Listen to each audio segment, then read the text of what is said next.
विद्यार्थियों, अॼु पाण कंदासीं पत्थर जो दुश्मन कहाणी। पत्थर जो दुश्मन कहाणीअ जो जेको लेखक आहे उहो आहे मोहन कल्पना। मोहन कल्पना जो जनम सन 1930 ईस्वीअ में थियो ऐं 1992 में हिन सुर्ॻवास हासिल कयो।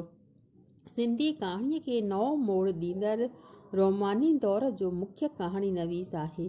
सिंधी कहाणीकारनि में कल्पना सभिनी खां वधीक जॻह वालारे थो। हिन 300 कहाणियूं लिखियूं आहिनि ऐं कल्पना जी कहाणियुनि जा किरदार जेके आहिनि उहे रोमानवी व्यक्तिवादी आहिनि। संदसि कहाणियूं इंसानी वजूद खे जज़्बातुनि सां जोड़ीनि थियूं। इबारत ऐं नवाण हूंदे बि पाठकनि अॻियां चिटो चिट पेश करण जी कल्पना जी कुवत क़ाबिले तारीफ़ आहे। संदसि कहाणियुनि जा मुख्य मजमूआ आहिनि मोही निर्मोही, चांदनी ऐं ज़हर, फ़रिश्तनि जी दुनिया, उहा शाम में खे साहित्य अकादमी अवार्ड 1984 में मिली चुको आहे। कल्पना 12 नावल बि लिखिया आहिनि जिन मां मुख्य आहिनि आवारा 1953 में, पत्थर जो जिगर, मोम जी दिल 1959 में, रुञ ऐं पाछा 1968 में, जलावतनी 1974 में, माउ 1979 में ऐं कांव ऐं समुंड 1981 वग़ैरह। इन खां सवाइ तनक़ीद ऐं कविता जे क्षेत्र में पिणु हिन कलम आज़माइश कई आहे। पत्थर जो दुश्मन मोहन कल्पना जे बहितरीन कामयाब कहाणियुनि मां शुमार कयो वियो आहे। हिन कहाणीअ में जेको आहे लेखक हेठिएं विचोले तबिके जो किरदारु खणी इन मनोविज्ञानी सच ॾांहुं इशारो कयो आहे त को बि इंसान चुपचाप ज़ुल्म सही नथो सघे।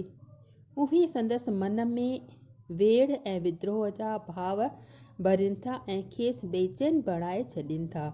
हुन खे तेसी राहत नथी मिले जेसी संदसि हृदय में दॿियल विरोध ऐं किरोध जो ज्वालामुखी फुटी नथो वञे।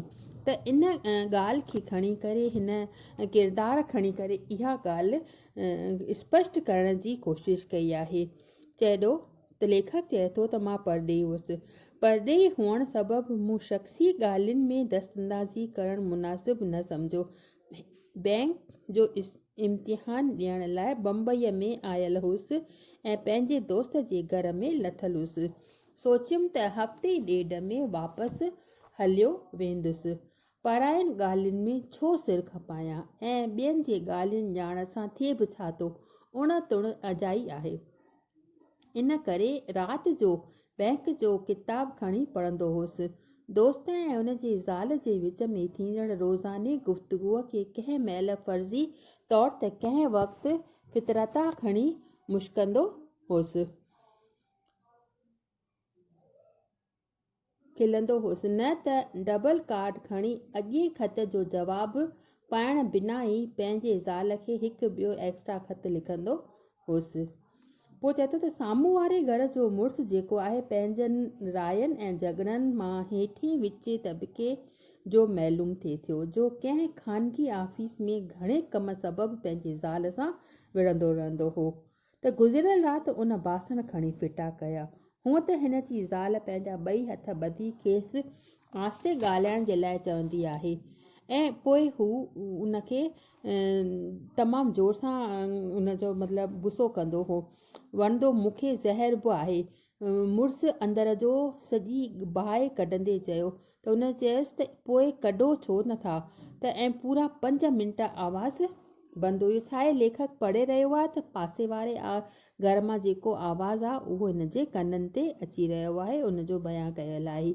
जिन खे वॾा आदर्श हूंदा आहिनि से दुख ॾिसी रोई पंहिंजे महानता जो सबूत बि ॾींदा आहिनि, पर नंढनि सां शायदि ईअं न आहे। पंहिंजे मुड़ुस जे मुंहं मां अहिड़ी ॻाल्हि ॿुधण बैदि बि हिन औरत रुनो कान, सिर्फ़ु चयाईं, मुंहिंजा साईं मूंखे ॿुधायो अव्हां खे कहिड़ो दुख आहे। हू ॾिसो अव्हांजो पुटु आहे, 7 दर्जे में पढ़ंदो आहे ऐं 2 साल ते में बि नापास थियो आहे। पैसो बराबरि घटि अचे थो, पर छा रोज़ झगड़ो करण सां बाज़ार में अघ घटिजी वेंदा? हा, सॼो मुंहिंजो ॾोह आहे। छोरो नापास थियो, उन में मुंहिंजो ॾोह। भाॼीअ में लूणु घणो पइजी वियो उन में मुंहिंजो ॾोह। त अहिड़ी तरह सां हू गुस्सो तमामु घणो ज़ाल ते करे रहियो आहे। ऐं ईअं चई हुन ॿाहिरियों दरवाज़ो खोलियो ऐं आहट मां मालूम थियो त हू घर खां ॿाहिरि ॾाकण था, मतिलबु गुस्सो कंदे करे हू ॿाहिरि निकिरी हलियो थो वञे। हू अटकल कलाक बैदि मोटियो, पर हू ॿियो हो। मतिलबु कलाक खां पोइ हू जॾहिं घरु अचे थो त उहो ॿियो हो। ऐं हुनजो जेको स्वभाव आहे उहो उन में चेंज अची वियो। उहो तमामु ख़ुशि नज़र ते आयो। त लेखक जेको आहे उहो उनजी ख़ुशीअ जो राज़ ॼाण थो चाहे त हिकु कलाक में अहिड़ो छा थियो जो ही ख़ुशि थियो। त उहो ॿिए दोस्त सां ॻाल्हाए थो त हू पासे वारो जेको घरु आहे उनजो जेको हस्बैंड वाइफ आहिनि पंहिंजो पाण में विढ़नि था, त हू पहिरियों त अची करे ज़ाल सां तमामु घणो क्रोध कयईं, उन ते तमामु घणो गुस्सो कयईं, पर पोइ कलाक खां पोइ मोटी आयो त चईसि बसि आहिनि घर जा उन्हनि जा ॻाल्हा। उन दोस्त चयसि त उन खां मतिलबु सब्र भरियो जवाबु उनखे न हासिलु थियो। इन करे हू जेको लेखक आहे उन जो जेको ज़ाल सां अची करे गुस्सो कंदो हुओ उहो कलाक खां पोइ घरु मोटियो त रोज़ु हू घर खां ॿाहिरि निकिरी वेंदो हो त उनखे ॾिसण जा उनजो पीछो थो करे। त हाणे हुनजो जेको पीछो थो करे उहे हिते मां लाइनूं तव्हांखे ॿुधायां थी त मुंहिंजे अंदर में आंदमान थियणु लॻी। उन राति हिकु शख़्स उन जे घरु आयो जो मूं वारे बैंक जे हेड ऑफिस में मुलाज़िम हो। हू जॾहिं ॿाहिरि निकितो त मां बि हुन जे पुठियां निकितुसि ऐं हेठि सिगरेट वारे जी दुकान वटि वञी दलियोमांसि। हू ॾाढो ख़ुशि थिए नज़र आयो। दस्तूरी सिहत, मिटनि माइटनि ऐं हयातीअ दिलचस्प हुजण या न हुजण जी आॾी पुछा करण बैदि मूं हुन खां सिधो सुवालु कयो, यार अॼु तूं ॾाढो ख़ुशि थो नज़र अची। हुन जवाबु फ़िलसुफ़ाणो ॾिनो, पंहिंजी ख़ुशी ॿियनि जी देन आहे। अॼु पंहिंजे दुखी दोस्त खे दुख खां निजात पाईंदो ॾिसी मां ख़ुशि पियो ॾिसां। कहिड़ो दोस्त? इहो ई मथियों जंहिं वटां अचां पियो। हू मूं बुणबुण कई, ॼण ॻाल्हि में को चाह कोन होसि, पर ज़ाहिरी ॻाल्हि जो सिलसिलो क़ाइमु रखण जो बहानो कंदे पुछियमि, पर हू दुखी छो रहंदो आहे? छो त हुन जे सेठ जो मथो फिरियल आहे। सॼो सेठ हुनखे तमामु घणियूं गंदगार ॾींदो आहे। त मूं मुश्की हुन जे मुंहं में निहारियो ऐं चयमि, लॻे थो त हाणे हिन जो सेठ मरी वियो आहे। न न, त शायदि सुभाउ बदिलिजी वेंदसि। सुभाउ ऐं नारायणदास जो? हा हा। तॾहिं पोइ अहिड़ी कहिड़ी ॻाल्हि थी आहे जो हुनखे दुख खां निजात मिली आहे? त पोइ उन खां पोइ छा थो करे? लेखक हुनजो पीछो करे थो त हू हलियो ऐं मां बि हुन जे पुठियां हलियुसि। ॾिठमि त हुन पंहिंजे घर जो न ॿियो रस्तो वरितो ऐं जिते तमामु छा आहे ख़िलाफ़ु नफ़रत जी भावना उभरी आई ऐं मुंहिंजो मनु उन शख़्स जे ज़ाल ऐं ॿार लाइ दुखी थियणु लॻो। उहो कहिड़ो पासो हो? उहो पासो हो त जिते छा उहो रस्तो किन पेशेवर औरतुनि ऐं तंग ऐं तारीख़ चालियुनि ॾांहुं। त उनखे ॾिसी करे लेखक जेको आहे उहो वाइड़ो थी थो वञे, पर उहो लेखक उहो रस्तो बि ओरांगे अॻिते वञणु लॻो। तॾहिं मूं दिलि मज़बूत कई ऐं मां बि उन तरफ़ वधियुसि। उन रस्ते जे परिएं पासे हिकु नंढड़ी टकिरी माना जबल हुई, जिते सड़क जे बत्तीअ जी घणी रोशनी न थिए पई। टकिरीअ ॾांहुं वधी वियो ऐं मां चोरनि जियां हुन टकिरीअ जे पुठियां वञी बीठुसि। ओचितो हुन रड़ कई, तूं नालाइक़ आहीं, तूं कुतो आहीं, तुंहिंजी शिकिल मुअल ॿकर जहिड़ी आहे। तमामु अणशंड उनखे चवणु लॻो ऐं हू जेको आहे सहकणु लॻो। थोरो तरसी हुन खीसे मां रूमाल कढी मुंहुं उघियो। बत्तीअ जी झकी रोशनीअ में हिन जे मुंहं में सराही नज़र अचणु लॻी। अॻियों गुस्सो ऐं तनाव ॿई गुम थी वियसि। हुन मथे आकाश ॾांहुं निहारियो ऐं लंबो साहु खंयो। खीसे में हथु विझी हू का फिल्मी तुक दुहिराईंदो वापसि वञणु लॻो।